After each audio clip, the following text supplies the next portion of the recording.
Presiden kelima Republik Indonesia yang juga Ketua Umum PDI Perjuangan Megawati Soekarno Putri merespons polemik yang terjadi di Mahkamah Konstitusi terkait putusan syarat usia Capres-Cawapres.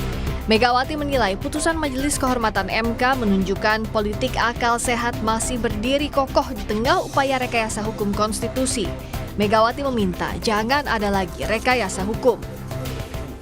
Keputusan MK tersebut menjadi bukti bahwa kekuatan moral, politik kebenaran, dan politik akal sehat tetap berdiri kokoh meski menghadapi rekayasa hukum konstitusi. Rekayasa hukum tidak boleh terjadi lagi. Hukum harus menjadi alat yang menghadirkan kebenaran. Hukum harus menjadi alat mewujudkan keadilan. Hukum harus menjadi alat mengayomi seluruh bangsa dan negara Indonesia. Menanggapi pernyataan Megawati soal rekayasa hukum konstitusi, Sekretaris Tim Kampanye Nasional Prabowo Gibran, Nusron Wahid justru mempertanyakan soal alasan tuduhan rekayasa atau manipulasi hukum. Hubungan kekerabatan Anwar Usman dengan Gibran Rakabuming menurut Nusron tak terbukti memengaruhi putusan MK soal syarat usia Capres-Cawapres.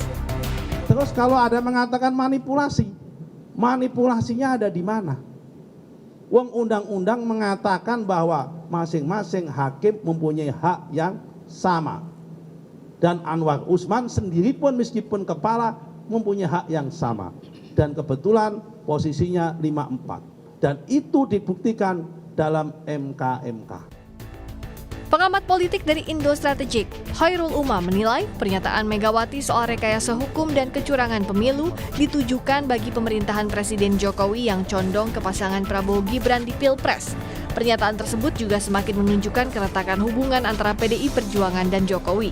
Nah, apa yang disampaikan Bu Mega ini adalah sebuah bentuk wake up call bagi semua anak bangsa terkait dengan konteks demokrasi.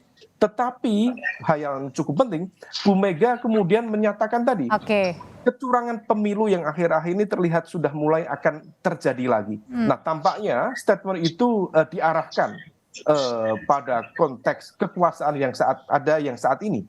Nah, ini yang tampaknya kemudian akan mempertegas positioning politik dari PDIP atau Bu Megawati Soekarno Putri, sekaligus menjadi positioning titik pisah antara PDIP dengan pemerintahan Jokowi. Dugaan pelanggaran etik mantan Ketua MK Anwar Usman sudah diputus Majelis Kehormatan MK. Tapi putusan tersebut tidak menganulir pencalonan Gibran Rakabuming Raka di Pilpres 2024. Proses di KPU juga terus berlanjut. Esok hari KPU akan menggelar pengundian nomor urut pasangan calon untuk Pilpres 2024.